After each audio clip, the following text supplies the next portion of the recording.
Great Expectations by Charles Dickens.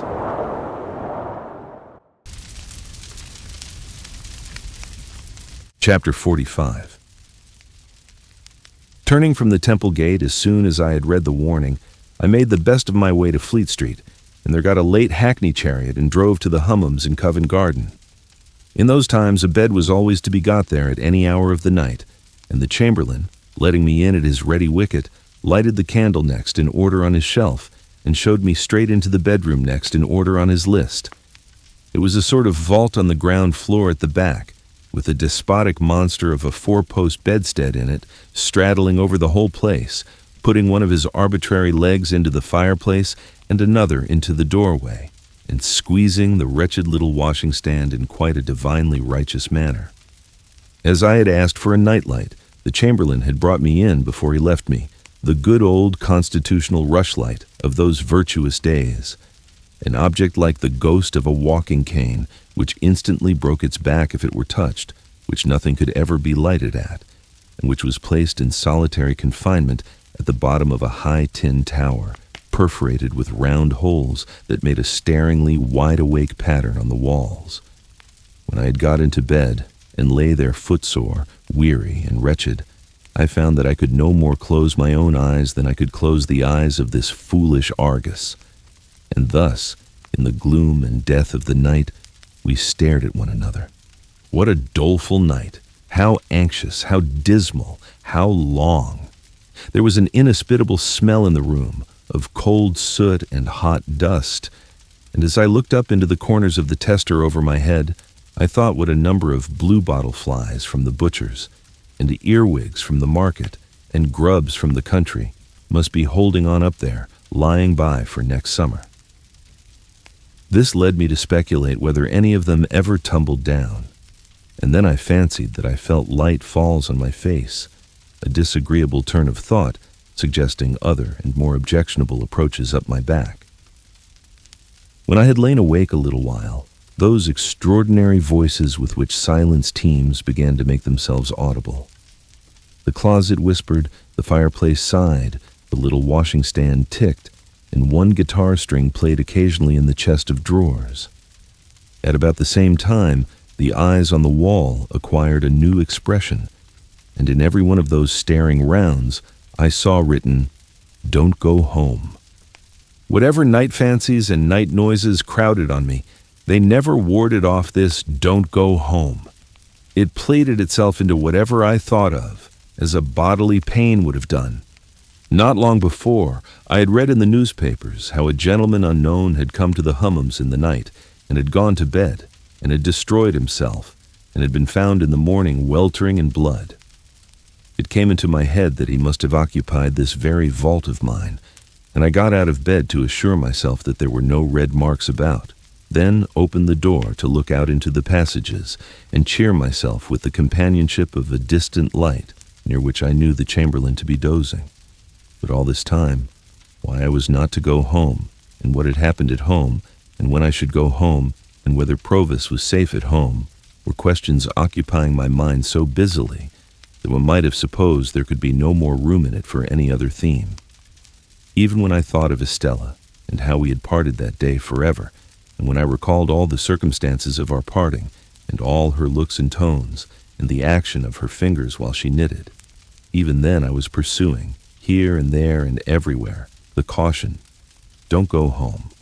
When at last I dozed, in sheer exhaustion of mind and body, it became a vast shadowy verb which I had to conjugate. Imperative mood, present tense. Do not thou go home. Let him not go home. Let us not go home. Do not ye or you go home. Let not them go home. Then, potentially, I may not and I cannot go home, and I might not, could not, would not, and should not go home, until I felt that I was going distracted and rolled over on the pillow and looked at the staring rounds upon the wall again. I had left directions that I was to be called at 7, for it was plain that I must see Wemmick before seeing anyone else, and equally plain that this was a case in which his Walworth sentiments only could be taken. It was a relief to get out of the room where the night had been so miserable, and I needed no second knocking at the door to startle me from my uneasy bed. The castle battlements arose upon my view at 8 o'clock. The little servant happening to be entering the fortress with 2 hot rolls, I passed through the postern and crossed the drawbridge in her company, and so came without announcement into the presence of Wemmick as he was making tea for himself and the aged. An open door afforded a perspective view of the aged in bed. "Hello, Mr. Pip," said Wemmick. "You did come home, then?" "Yes," I returned, "but I didn't go home." "That's all right," said he, rubbing his hands. "I left a note for you at each of the temple gates on the chance." "Which gate did you come to?" I told him. "I'll go round to the others in the course of the day and destroy the notes," said Wemmick. "It's a good rule never to leave documentary evidence if you can help it, because you don't know when it may be put in. I'm going to take a liberty with you.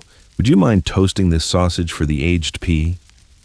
I said I should be delighted to do it. "Then you can go about your work, Mary Ann," said Wemmick to the little servant, "which leaves us to ourselves, don't you see, Mr. Pip?" he added, winking, as she disappeared. I thanked him for his friendship and caution, and our discourse proceeded in a low tone, while I toasted the aged sausage and he buttered the crumb of the aged's roll. "Now, Mr. Pip, you know," said Wemmick, "you and I understand one another. We are in our private and personal capacities, and we have been engaged in a confidential transaction before today. Official sentiments are one thing. We are extra-official." I cordially assented. I was so very nervous that I had already lighted the aged sausage like a torch and been obliged to blow it out. "I accidentally heard yesterday morning," said Wemmick, "being in a certain place where I once took you, even between you and me, it's as well not to mention names when avoidable." "Much better not," said I. "I understand you." "I heard there by chance, yesterday morning," said Wemmick, "that a certain person not altogether of uncolonial pursuits, and not unpossessed of portable property, I don't know who it may really be, we won't name this person." "Not necessary," said I, "had made some little stir in a certain part of the world where a good many people go, not always in gratification of their own inclinations, and not quite irrespective of the government expense." In watching his face, I made quite a firework of the aged sausage, and greatly discomposed both my own attention and Wemmick's, for which I apologized. By disappearing from such place, and being no more heard of thereabouts, from which, said Wemmick, conjectures had been raised and theories formed, I also heard that you at your chambers in Garden Court Temple had been watched and might be watched again. "By whom?" said I. "I wouldn't go into that," said Wemmick evasively. "It might clash with official responsibilities. I heard it, as I have in my time heard other curious things in the same place. I don't tell it you on information received. I heard it." He took the toasting fork and sausage from me as he spoke, and set forth the aged's breakfast neatly on a little tray. Previous to placing it before him, he went into the aged's room with a clean white cloth, and tied the same under the old gentleman's chin, and propped him up, and put his nightcap on one side, and gave him quite a rakish air. Then he placed his breakfast before him with great care, and said, "All right, ain't you, aged P?" To which the cheerful aged replied, "All right, John, my boy, all right." As there seemed to be a tacit understanding that the aged was not in a presentable state, and was therefore to be considered invisible, I made a pretense of being in complete ignorance of these proceedings. "This watching of me at my chambers, which I have once had reason to suspect," I said to Wemmick when he came back, "is inseparable from the person to whom you have adverted. Is it?" Wemmick looked very serious. "I couldn't undertake to say that, of my own knowledge. I couldn't undertake to say it was at first, but it either is, or it will be, or it's in great danger of being." As I saw that he was restrained by fealty to Little Britain from saying as much as he could, and as I knew with thankfulness to him how far out of his way he went to say what he did, I could not press him. But I told him, after a little meditation over the fire, that I would like to ask him a question, subject to his answering or not answering, as he deemed right, and sure that his course would be right. He paused in his breakfast, and crossing his arms and pinching his shirt sleeves, his notion of indoor comfort was to sit without any coat, he nodded to me once, to put my question. You have heard of a man of bad character, whose true name is Compayson? He answered with one other nod. Is he living? One other nod. Is he in London? He gave me one other nod, compressed the post office exceedingly, gave me one last nod, and went on with his breakfast. Now, said Wemmick, questioning being over, which he emphasized and repeated for my guidance, I come to what I did after hearing what I heard. I went to Garden Court to find you. Not finding you, I went to Clarriker's to find Mr. Herbert. And him you found, said I with great anxiety. And him I found. Without mentioning any names or going into any details, I gave him to understand that if he was aware of anybody, Tom, Jack, or Richard, being about the chambers or about the immediate neighborhood, he had better get Tom, Jack, or Richard out of the way while you were out of the way. He would be greatly puzzled what to do. He was puzzled what to do, not the less because I gave him my opinion that it was not safe to try to get Tom, Jack, or Richard too far out of the way at present. Mr. Pip, I'll tell you something. Under existing circumstances, there is no place like a great city when you are once in it. Don't break cover too soon. Lie close. Wait till things slacken before you try the open, even for foreign air. I thanked him for his valuable advice and asked him what Herbert had done. Mr. Herbert, said Wemmick, after being all of a heap for half an hour, struck out a plan. He mentioned to me as a secret that he is courting a young lady who has, as no doubt you are aware, a bedridden pa. Which pa, having been in the purser line of life, lies abed in a bow window where he can see the ships sail up and down the river. You are acquainted with the young lady, most probably.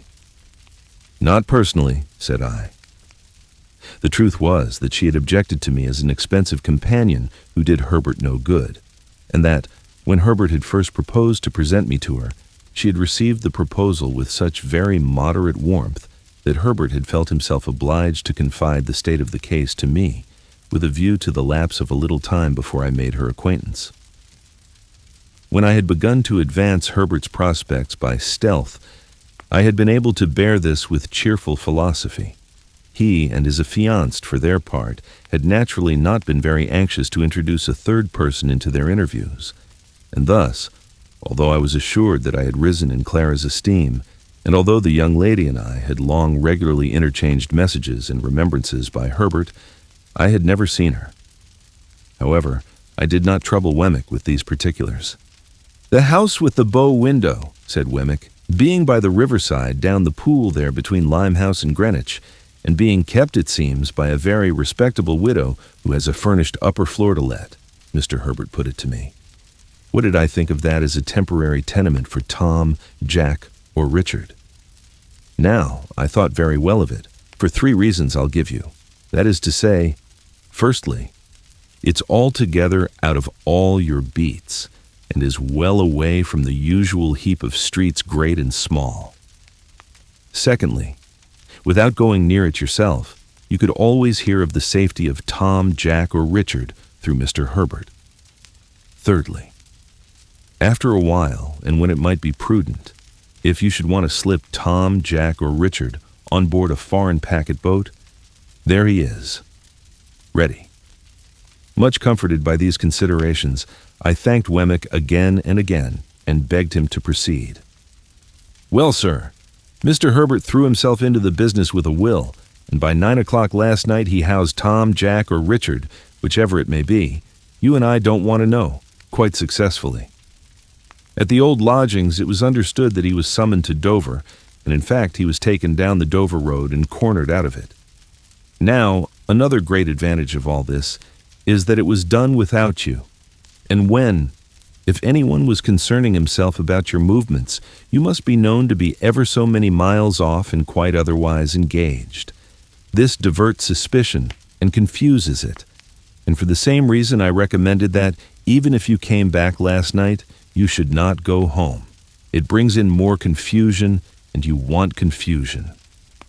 Wemmick, having finished his breakfast, here looked at his watch and began to get his coat on. And now, Mr. Pip, said he, with his hands still in the sleeves, I have probably done the most I can do. But if I can ever do more, from a Walworth point of view, and in a strictly private and personal capacity, I shall be glad to do it. Here's the address. There can be no harm in your going here tonight and seeing for yourself that all is well with Tom, Jack, or Richard before you go home, which is another reason for your not going home last night. But after you have gone home, don't go back here. You are very welcome, I am sure, Mr. Pip." His hands were now out of his sleeves, and I was shaking them. "And let me finally impress one important point upon you." He laid his hands upon my shoulders and added in a solemn whisper, "Avail yourself of this evening to lay hold of his portable property. You don't know what may happen to him. Don't let anything happen to the portable property." Quite despairing of making my mind clear to Wemmick on this point, I forbore to try. "Time's up," said Wemmick, "and I must be off. If you had nothing more pressing to do than to keep here till dark, that's what I should advise. You look very much worried, and it would do you good to have a perfectly quiet day with the aged. He'll be up presently. And a little bit of... You remember the pig?" "Of course," said I. "Well, and a little bit of him. That sausage you toasted was his, and he was in all respects a first-rater. Do try him, if it is only for old acquaintance' sake. Goodbye, aged parent," in a cheery shout. "All right, John, all right, my boy," piped the old man from within. I soon fell asleep before Wemmick's fire, and the aged and I enjoyed one another's society by falling asleep before it more or less all day. We had loin of pork for dinner, and greens grown on the estate, and I nodded at the aged with a good intention whenever I failed to do it drowsily. When it was quite dark, I left the aged preparing the fire for toast, and I inferred from the number of teacups, as well as from his glances at the two little doors in the wall, that Miss Skiffins was expected. Chapter 46. 8 o'clock had struck before I got into the air that was scented, not disagreeably, by the chips and shavings of the longshore boat builders and mast, oar, and block makers. All that waterside region of the upper and lower pool below bridge was unknown ground to me, and when I struck down by the river, I found that the spot I wanted was not where I had supposed it to be, and was anything but easy to find. It was called Mill Pond Bank, Chinks's Basin, and I had no other guide to Chinks's Basin than the old green copper rope walk. It matters not what stranded ships repairing in dry docks I lost myself among, what old hulls of ships in course of being knocked to pieces, what ooze and slime and other dregs of tide, what yards of shipbuilders and shipbreakers, what rusty anchors blindly biting into the ground, though for years off duty, what mountainous country of accumulated casks and timber, how many rope walks that were not the old green copper. After several times falling short of my destination, and as often overshooting it, I came unexpectedly round a corner upon Mill Pond Bank. It was a fresh kind of place, all circumstances considered, where the wind from the river had room to turn itself round, and there were 2 or 3 trees in it, and there was the stump of a ruined windmill, and there was the old green copper rope walk, whose long and narrow vista I could trace in the moonlight, along a series of wooden frames set in the ground that looked like superannuated haymaking rakes, which had grown old and lost most of their teeth. Selecting from the few queer houses upon Mill Pond Bank a house with a wooden front and 3 stories of bow window, not bay window, which is another thing, I looked at the plate upon the door and read there, Mrs. Wimple. That being the name I wanted, I knocked, and an elderly woman of a pleasant and thriving appearance responded. She was immediately deposed, however, by Herbert, who silently led me into the parlor and shut the door. It was an odd sensation to see his very familiar face established quite at home in that very unfamiliar room and region, and I found myself looking at him, much as I looked at the corner cupboard with the glass and china, the shells upon the chimney-piece, and the colored engravings on the wall representing the death of Captain Cook, a ship launch, and His Majesty King George III in a state coachman's wig, leather breeches, and top boots, on the terrace at Windsor. "All is well, Handel," said Herbert, "and he is quite satisfied, though eager to see you. My dear girl is with her father, and if you'll wait till she comes down, I'll make you known to her, and then we'll go upstairs. That's her father." I had become aware of an alarming growling overhead, and had probably expressed the fact in my countenance. "I am afraid he is a sad old rascal," said Herbert, smiling, "but I have never seen him. Don't you smell rum? He is always at it." "At rum?" said I. "Yes," returned Herbert, "and you may suppose how mild it makes his gout. He persists, too, in keeping all the provisions upstairs in his room and serving them out. He keeps them on shelves over his head and will weigh them all. His room must be like a chandler's shop." While he thus spoke, the growling noise became a prolonged roar, and then died away. "What else can be the consequence," said Herbert in explanation, "if he will cut the cheese? A man with the gout in his right hand, and everywhere else, can't expect to get through a double Gloucester without hurting himself." He seemed to have hurt himself very much, for he gave another furious roar. "To have Provis for an upper lodger is quite a godsend to Mrs. Wimple," said Herbert, "for of course people in general won't stand that noise. A curious place, Handel, isn't it?" It was a curious place indeed, but remarkably well kept and clean. "Mrs. Wimple," said Herbert when I told him so, "is the best of housewives, and I really do not know what my Clara would do without her motherly help, for Clara has no mother of her own, Handel, and no relation in the world but old Gruffengrim." "Surely that's not his name, Herbert?" No, said Herbert. "That's my name for him. His name is Mr. Barley. But what a blessing it is for the son of my father and mother to love a girl who has no relations and who can never bother herself or anybody else about her family." Herbert had told me on former occasions, and now reminded me, that he first knew Miss Clara Barley when she was completing her education at an establishment at Hammersmith, and that on her being recalled home to nurse her father, he and she had confided their affection to the motherly Mrs. Wimple, by whom it had been fostered and regulated with equal kindness and discretion ever since. It was understood that nothing of a tender nature could possibly be confided to old Barley, by reason of his being totally unequal to the consideration of any subject more psychological than gout, rum, and purser's stores. As we were thus conversing in a low tone, while old Barley's sustained growl vibrated in the beam that crossed the ceiling, the room door opened, and a very pretty, slight, dark-eyed girl of 20 or so came in with a basket in her hand, whom Herbert tenderly relieved of the basket and presented blushing as Clara. She really was a most charming girl, and might have passed for a captive fairy whom that truculent ogre, old Barley, had pressed into his service. "Look here," said Herbert, showing me the basket with a compassionate and tender smile after we had talked a little. "Here's poor Clara's supper, served out every night.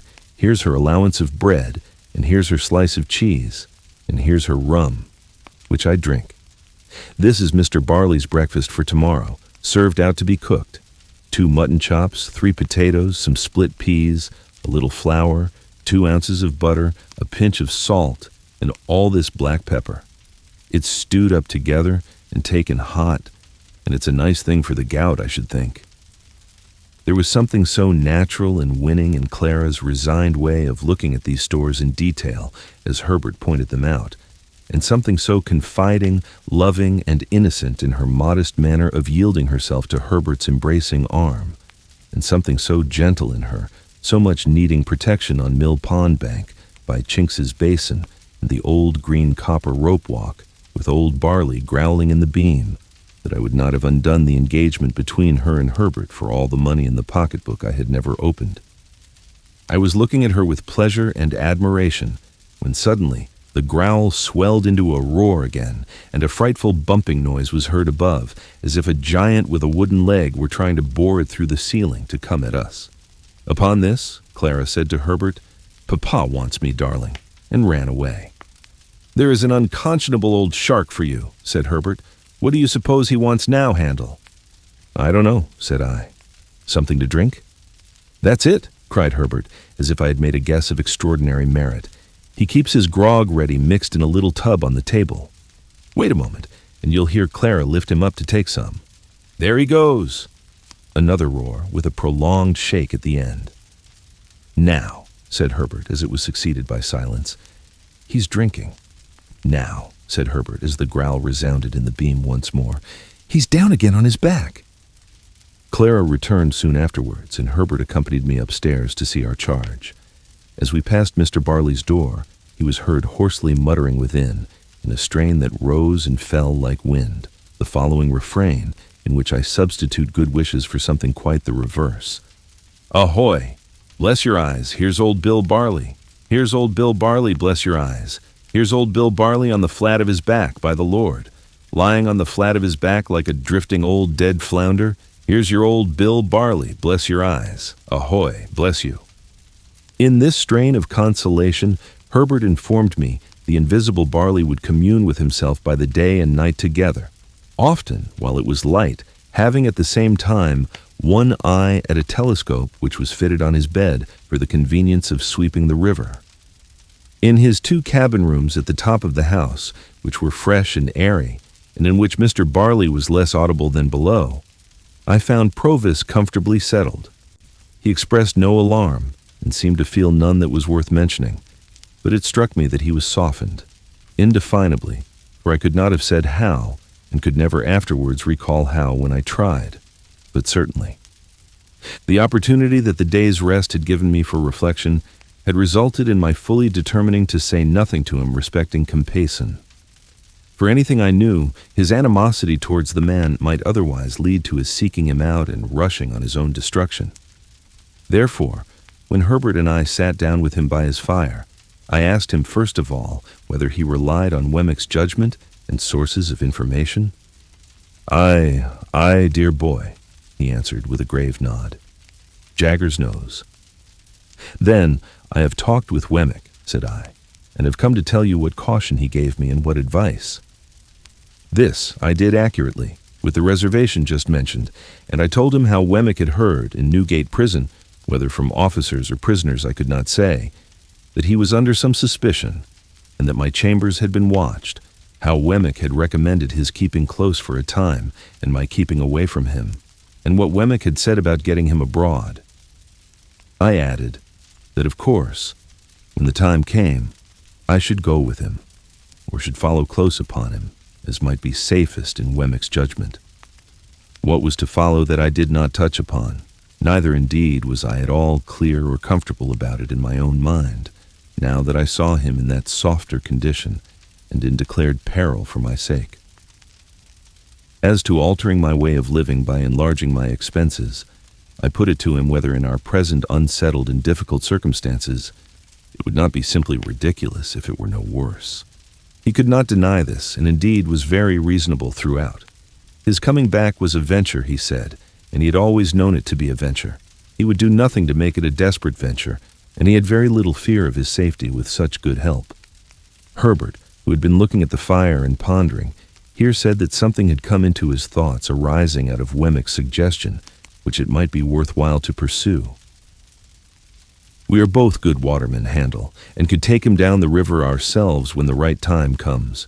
No boat would then be hired for the purpose, and no boatman. That would save at least a chance of suspicion, and any chance is worth saving. Never mind the season. Don't you think it might be a good thing if you began at once to keep a boat at the Temple Stairs and were in the habit of rowing up and down the river? You fall into that habit, and then who notices or minds? Do it 20 or 50 times, and there's nothing special in your doing it the 21st or 51st. I liked this scheme, and Provis was quite elated by it. We agreed that it should be carried into execution, and that Provis should never recognize us if we came below bridge and rowed past Mill Pond Bank. But we further agreed that he should pull down the blind in that part of his window which gave upon the east whenever he saw us, and all was right.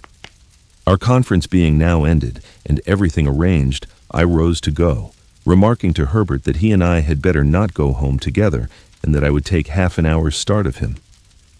"I don't like to leave you here," I said to Provis, "though I cannot doubt your being safer here than near me. Goodbye." "Dear boy," he answered, clasping my hands, "I don't know when we may meet again, and I don't like goodbye. Say good night." "Good night. Herbert will go regularly between us, and when the time comes, you may be certain I shall be ready. Good night. Good night." We thought it best that he should stay in his own rooms, and we left him on the landing outside his door, holding a light over the stair rail to light us downstairs. Looking back at him, I thought of the first night of his return, when our positions were reversed, and when I little supposed my heart could ever be as heavy and anxious at parting from him as it was now. Old Barley was growling and swearing when we repassed his door, with no appearance of having ceased or of meaning to cease. When we got to the foot of the stairs, I asked Herbert whether he had preserved the name of Provis. He replied, certainly not, and that the lodger was Mr. Campbell. He also explained that the utmost known of Mr. Campbell there was, that he, Herbert, had Mr. Campbell consigned to him, and felt a strong personal interest in his being well cared for and living a secluded life. So when we went into the parlor where Mrs. Wimple and Clara were seated at work, I said nothing of my own interest in Mr. Campbell, but kept it to myself. When I had taken leave of the pretty, gentle, dark-eyed girl, and of the motherly woman who had not outlived her honest sympathy with a little affair of true love, I felt as if the old green copper rope walk had grown quite a different place. Old Barley might be as old as the hills, and might swear like a whole field of troopers, but there were redeeming youth and trust and hope enough in Chinks's basin to fill it to overflowing. And then I thought of Estella and of our parting, and went home very sadly. All things were as quiet in the temple as ever I had seen them. The windows of the rooms on that side, lately occupied by Provis, were dark and still, and there was no lounger in garden court.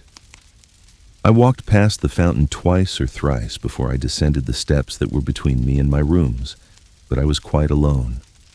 Herbert, coming to my bedside when he came in, for I went straight to bed dispirited and fatigued, made the same report. Opening one of the windows after that, he looked out into the moonlight and told me that the pavement was as solemnly empty as the pavement of any cathedral at that same hour. Next day, I set myself to get the boat. It was soon done, and the boat was brought round to the temple stairs and lay where I could reach her within a minute or two. Then I began to go out as for training and practice, sometimes alone, sometimes with Herbert. I was often out in cold rain and sleet, but nobody took much note of me after I had been out a few times. At first, I kept above Blackfriars Bridge, but as the hours of the tide changed, I took towards London Bridge. It was old London Bridge in those days, and at certain states of the tide there was a race and fall of water there, which gave it a bad reputation. But I knew well enough how to shoot the bridge after seeing it done, and so began to row about among the shipping in the pool and down to Erith. The first time I passed Mill Pond Bank, Herbert and I were pulling a pair of oars, and both in going and returning, we saw the blind towards the east come down. Herbert was rarely there less frequently than 3 times in a week, and he never brought me a single word of intelligence that was at all alarming. Still, I knew that there was cause for alarm, and I could not get rid of the notion of being watched. Once received, it is a haunting idea. How many undesigning persons I suspected of watching me, it would be hard to calculate. In short, I was always full of fears for the rash man who was in hiding. Herbert had sometimes said to me that he found it pleasant to stand at one of our windows after dark, when the tide was running down, and to think that it was flowing, with everything it bore, towards Clara.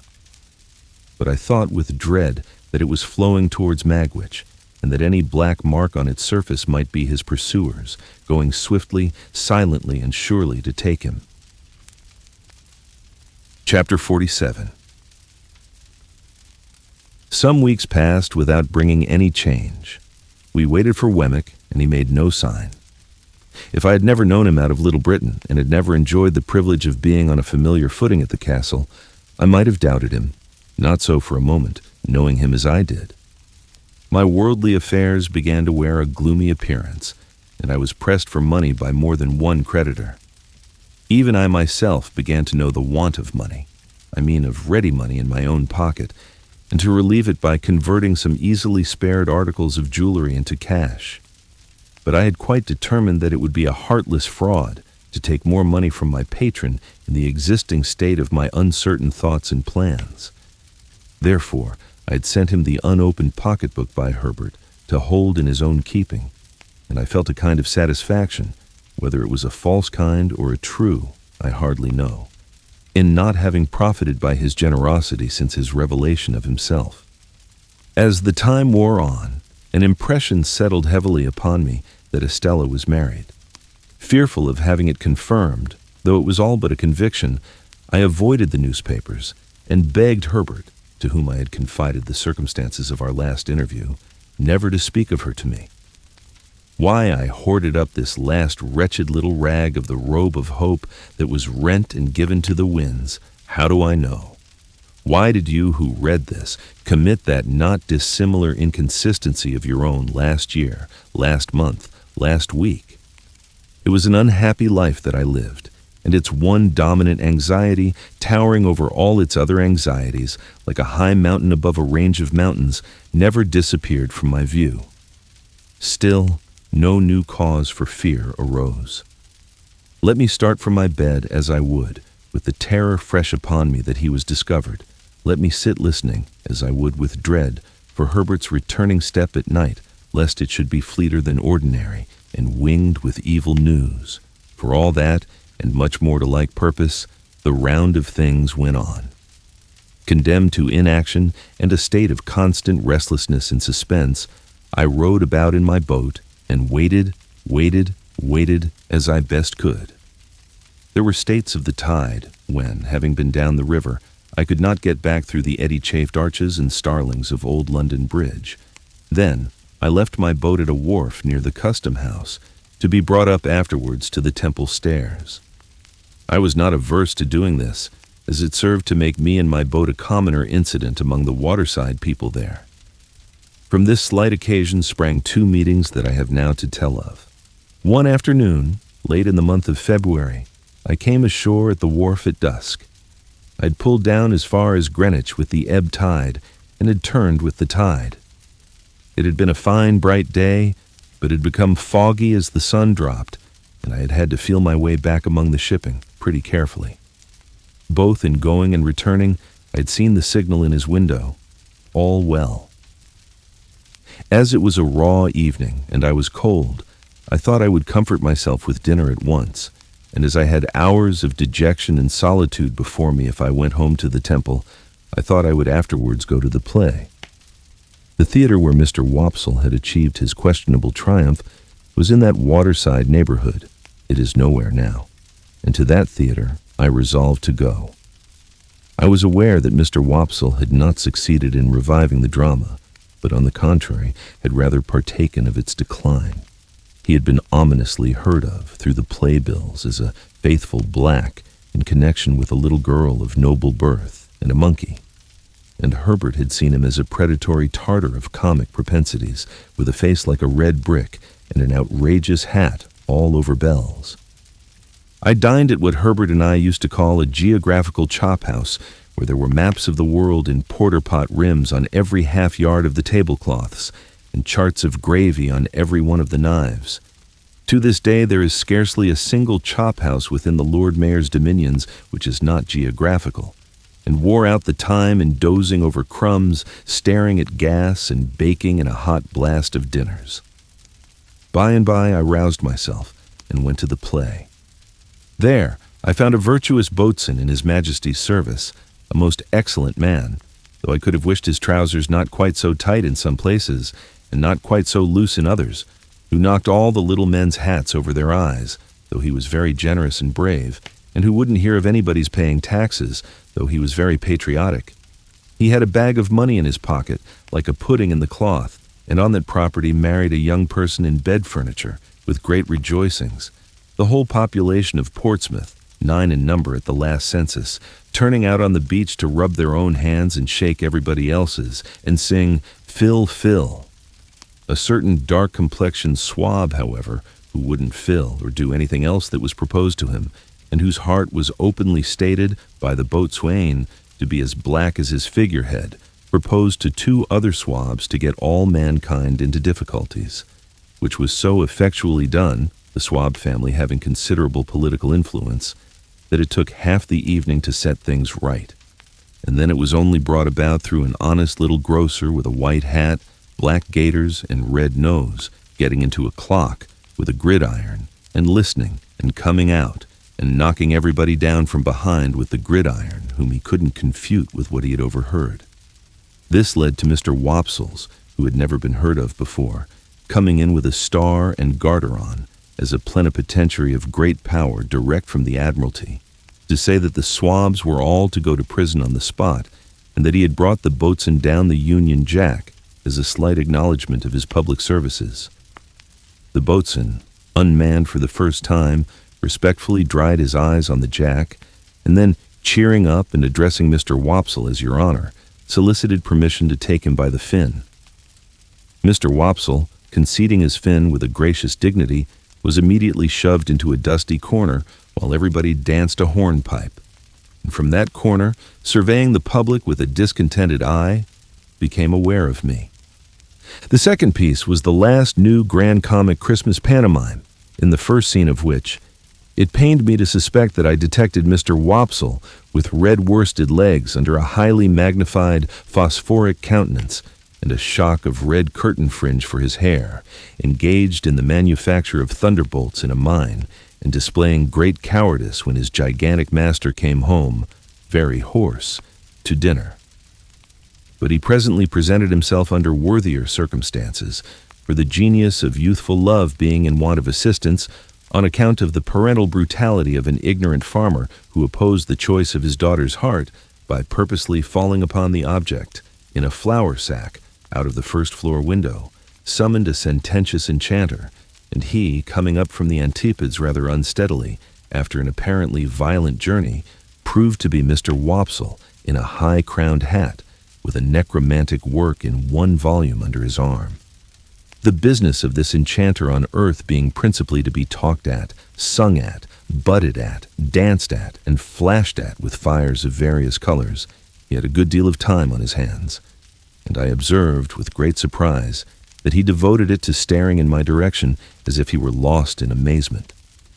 There was something so remarkable in the increasing glare of Mr. Wopsle's eye, and he seemed to be turning so many things over in his mind, and to grow so confused that I could not make it out. I sat thinking of it long after he had ascended to the clouds in a large watch case, and still I could not make it out. I was still thinking of it when I came out of the theater an hour afterwards and found him waiting for me near the door. "How do you do?" said I, shaking hands with him as we turned down the street together. "I saw that you saw me." "Saw you, Mr. Pip," he returned. "Yes, of course I saw you, but who else was there?" "Who else?" "It is the strangest thing," said Mr. Wopsle, drifting into his lost look again. And yet I could swear to him. Becoming alarmed, I entreated Mr. Wopsle to explain his meaning. "Whether I should have noticed him at first but for your being there," said Mr. Wopsle, going on in the same lost way. "I can't be positive, yet I think I should." Involuntarily, I looked round me, as I was accustomed to look round me when I went home, for these mysterious words gave me a chill. "Oh, he can't be in sight," said Mr. Wopsle. "He went out before I went off. I saw him go." Having the reason that I had for being suspicious, I even suspected this poor actor. I mistrusted a design to entrap me into some admission. Therefore I glanced at him as we walked on together, but said nothing. "I had a ridiculous fancy that he must be with you, Mr. Pip, till I saw that you were quite unconscious of him, sitting behind you there like a ghost." My former chill crept over me again, but I was resolved not to speak yet, for it was quite consistent with his words that he might be set on to induce me to connect these references with Provis. Of course, I was perfectly sure and safe that Provis had not been there. "I dare say you wonder at me, Mr. Pip. Indeed, I see you do. But it is so very strange. You'll hardly believe what I'm going to tell you. I could hardly believe it myself if you told me." "Indeed?" said I. "No, indeed. Mr. Pip, you remember in old times a certain Christmas day when you were quite a child, and I dined at Gargery's, and some soldiers came to the door to get a pair of handcuffs mended?" "I remember it very well. And you remember that there was a chase after 2 convicts, and that we joined in it, and that Gargery took you on his back, and that I took the lead, and you kept up with me as well as you could?" "I remember it all very well." "Better than he thought, except the last clause. And you remember that we came up with the 2 in a ditch, and that there was a scuffle between them, and that one of them had been severely handled and much mauled about the face by the other. I see it all before me. And that the soldiers lighted torches and put the two in the center, and that we went on to see the last of them over the black marshes with the torchlight shining on their faces. I am particular about that, with the torchlight shining on their faces when there was an outer ring of dark night all about us. Yes, said I remember all that. Then, Mr. Pip, one of those two prisoners sat behind you tonight. I saw him over your shoulder. Steady, I thought. I asked him then, which of the two do you suppose you saw? The one who had been mauled, he answered readily, and I'll swear I saw him. The more I think of him, the more certain I am of him. This is very curious, said I, with the best assumption I could put on of its being nothing more to me. Very curious indeed.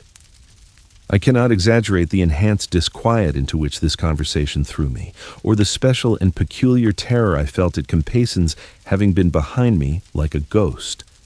For if he had ever been out of my thoughts for a few moments together since the hiding had begun, it was in those very moments when he was closest to me. And to think that I should be so unconscious and off my guard after all my care was as if I had shut an avenue of 100 doors to keep him out, and then had found him at my elbow.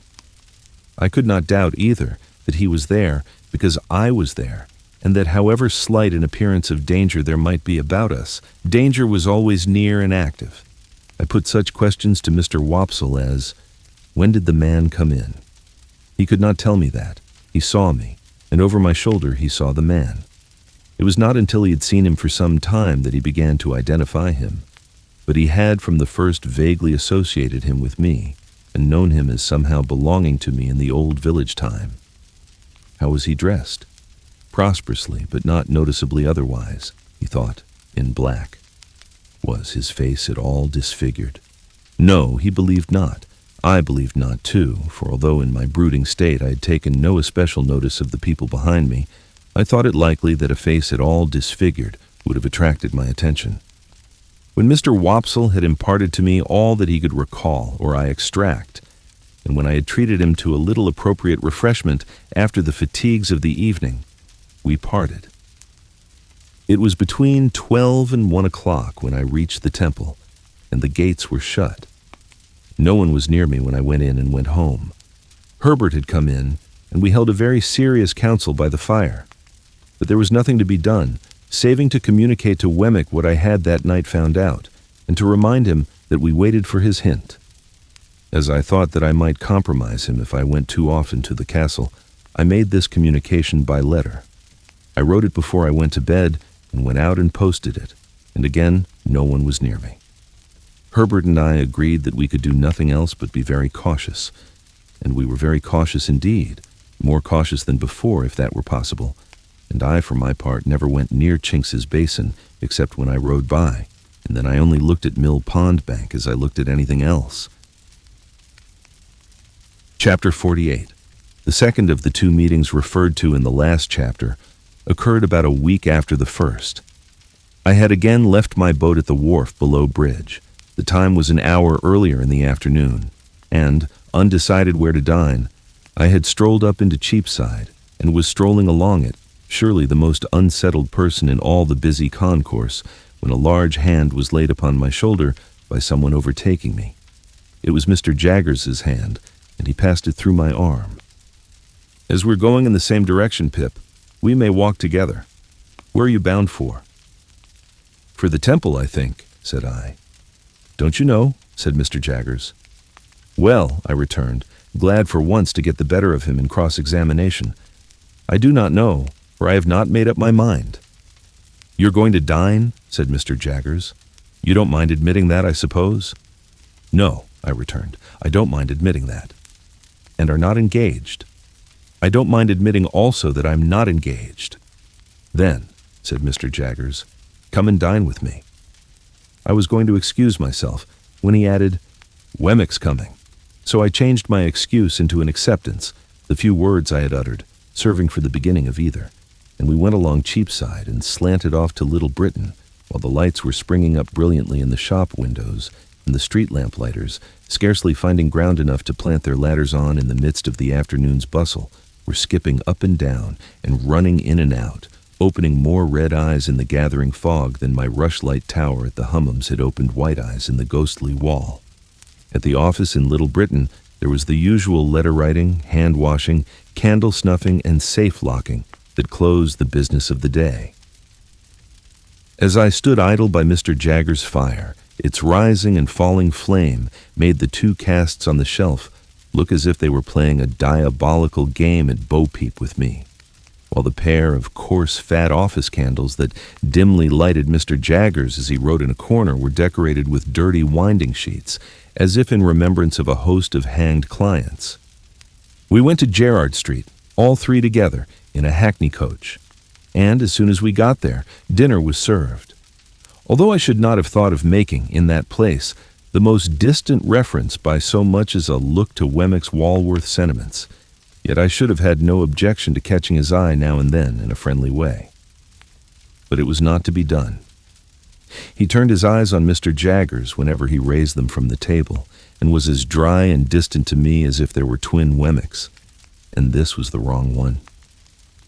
"Did you send that note of Miss Havisham's to Mr. Pip, Wemmick?"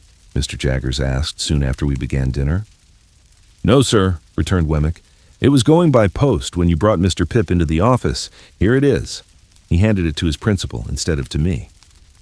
"It's a note of 2 lines, Pip," said Mr. Jaggers, handing it on. "Sent up to me by Miss Havisham on account of her not being sure of your address. She tells me that she wants to see you on a little matter of business you mentioned to her. You'll go down?" "Yes," said I, casting my eyes over the note, which was exactly in those terms. "When do you think of going down?" "I have an impending engagement," said I, glancing at Wemmick, who was putting fish into the post office. "That renders me rather uncertain of my time. At once, I think." "If Mr. Pip has the intention of going at once," said Wemmick to Mr. Jaggers, "he needn't write an answer, you know." Receiving this as an intimation that it was best not to delay, I settled that I would go tomorrow, and said so. Wemmick drank a glass of wine, and looked with a grimly satisfied air at Mr. Jaggers, but not at me. "So, Pip, our friend the Spider," said Mr. Jaggers, "has played his cards. He has won the pool." It was as much as I could do to assent. "Ha! He's a promising fellow, in his way, but he may not have it all his own way. The stronger will win in the end, but the stronger has to be found out first, if he should turn to and beat her." "Surely," I interrupted with a burning face and heart, "you do not seriously think that he is scoundrel enough for that, Mr. Jaggers?" "I didn't say so, Pip. I am putting a case. If he should turn to and beat her, he may possibly get the strength on his side. If it should be a question of intellect, he certainly will not. It would be chance work to give an opinion how a fellow of that sort will turn out in such circumstances, because it's a toss-up between 2 results." "May I ask what they are?" "A fellow like our friend the Spider," answered Mr. Jaggers, "either beats or cringes. He may cringe and growl, or cringe and not growl, but he either beats or cringes. Ask Wemmick his opinion." "Either beats or cringes," said Wemmick, not at all addressing himself to me. "So here's to Mrs. Bentley Drummle," said Mr. Jaggers, taking a decanter of choicer wine from his dumb waiter, and filling for each of us and for himself. "And may the question of supremacy be settled to the lady's satisfaction. To the satisfaction of the lady and the gentleman, it never will be. Now, Molly, Molly, Molly, Molly, how slow you are today." She was at his elbow when he addressed her, putting a dish upon the table. As she withdrew her hands from it, she fell back a step or 2, nervously muttering some excuse, and a certain action of her fingers, as she spoke, arrested my attention. "What's the matter?" said Mr. Jaggers. "Nothing. Only the subject we were speaking of," said I, "was rather painful to me." The action of her fingers was like the action of knitting. She stood looking at her master, not understanding whether she was free to go or whether he had more to say to her and would call her back if she did go. Her look was very intent. Surely I had seen exactly such eyes and such hands on a memorable occasion very lately. He dismissed her, and she glided out of the room. But she remained before me as plainly as if she were still there. I looked at those hands. I looked at those eyes. I looked at that flowing hair. And I compared them with other hands, other eyes, other hair that I knew of, and with what those might be after 20 years of a brutal husband and a stormy life.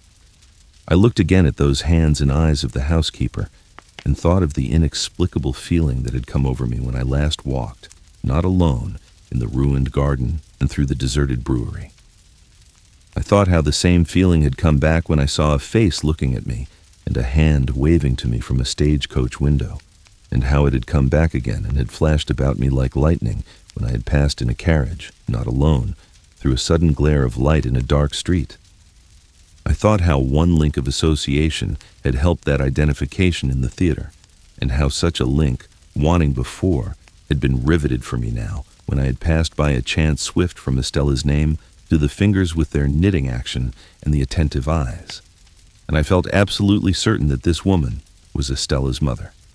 Mr. Jaggers had seen me with Estella, and was not likely to have missed the sentiments I had been at no pains to conceal. He nodded when I said the subject was painful to me, clapped me on the back, put round the wine again, and went on with his dinner. Only twice more did the housekeeper reappear, and then her stay in the room was very short, and Mr. Jaggers was sharp with her. But her hands were Estella's hands, and her eyes were Estella's eyes, and if she had reappeared 100 times, I could have been neither more sure nor less sure that my conviction was the truth. It was a dull evening, for Wemmick drew his wine, when it came round, quite as a matter of business, just as he might have drawn his salary when that came round, and with his eyes on his chief, sat in a state of perpetual readiness for cross-examination. As to the quantity of wine, his post office was as indifferent and ready as any other post office for its quantity of letters. From my point of view, he was the wrong twin all the time, and only externally like the Wemmick of Walworth. We took our leave early, and left together.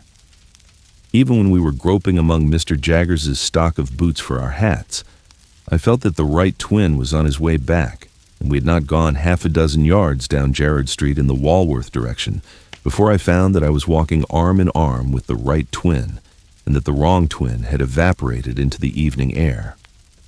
"Well," said Wemmick, "that's over.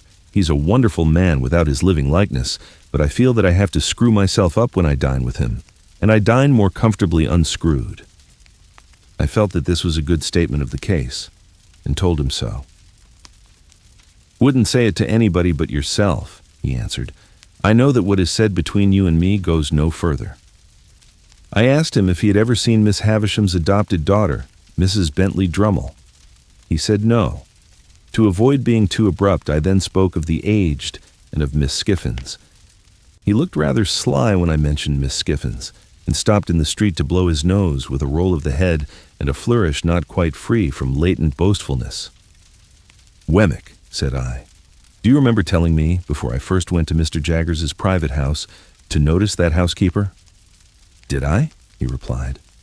"Ah, I dare say I did. Deuce take me," he added suddenly. "I know I did. I find I'm not quite unscrewed yet." "A wild beast tamed, you called her?" "And what do you call her?"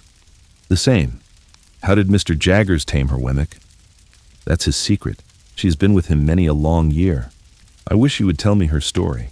I feel a particular interest in being acquainted with it. You know that what is said between you and me goes no further." "Well," Wemmick replied, "I don't know her story. That is, I don't know all of it. But what I do know I'll tell you. We are in our private and personal capacities, of course." "Of course. A score or so of years ago, that woman was tried at the Old Bailey for murder, and was acquitted. She was a very handsome young woman, and I believe had some gypsy blood in her. Anyhow, it was hot enough when it was up, as you may suppose. But she was acquitted." "Mr. Jaggers was for her," pursued Wemmick with a look full of meaning, "and worked the case in a way quite astonishing. It was a desperate case, and it was comparatively early days with him then, and he worked it to general admiration. In fact, it may almost be said to have made him. He worked it himself at the police office, day after day for many days, contending against even a committal, and at the trial where he couldn't work it himself, sat under counsel and, everyone knew, put in all the salt and pepper. The murdered person was a woman a good 10 years older, very much larger, and very much stronger. It was a case of jealousy. They both led tramping lives, and this woman in Gerrard Street here had been married very young, over the broomstick, as we say, to a tramping man, and was a perfect fury in point of jealousy. The murdered woman, more a match for the man, certainly in point of years, was found dead in a barn near Hounslow Heath. There had been a violent struggle, perhaps a fight. She was bruised and scratched and torn, and had been held by the throat at last, and choked. Now, there was no reasonable evidence to implicate any person but this woman, and on the improbabilities of her having been able to do it, Mr. Jaggers principally rested his case. "You may be sure," said Wemmick, touching me on the sleeve, "that he never dwelt upon the strength of her hands then, though he sometimes does now." I had told Wemmick of his showing us her wrists that day of the dinner party. "Well, sir," Wemmick went on, "it happened, don't you see, that this woman was so very artfully dressed from the time of her apprehension that she looked much slighter than she really was. In particular, her sleeves are always remembered to have been so skillfully contrived that her arms had quite a delicate look. She had only a bruise or two about her, nothing for a tramp, but the backs of her hands were lacerated, and the question was it with fingernails? Now, Mr. Jaggers showed that she had struggled through a great lot of brambles which were not as high as her face, but which she could not have got through and kept her hands out of.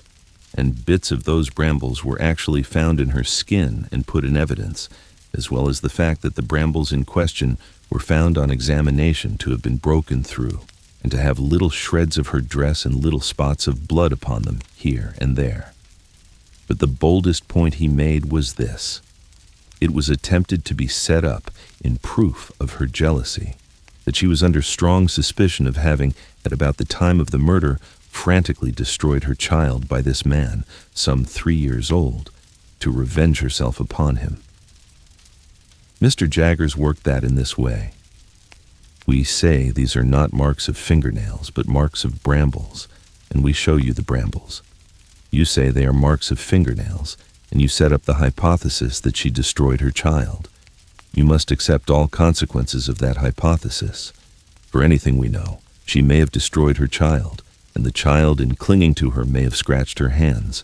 What then? You are not trying her for the murder of her child. Why don't you? As to this case, if you will have scratches, we say that, for anything we know, you may have accounted for them, assuming for the sake of argument that you have not invented them. To sum up, sir, said Wemmick, Mr. Jaggers was altogether too many for the jury, and they gave in. Has she been in his service ever since? Yes, but not only that, said Wemmick. She went into his service immediately after her acquittal, tamed as she is now. She has since been taught one thing and another in the way of her duties, but she was tamed from the beginning. Do you remember the sex of the child? Said to have been a girl. You have nothing more to say to me tonight? Nothing. I got your letter and destroyed it. Nothing. We exchanged a cordial good night, and I went home, with new matter for my thoughts, though with no relief from the old.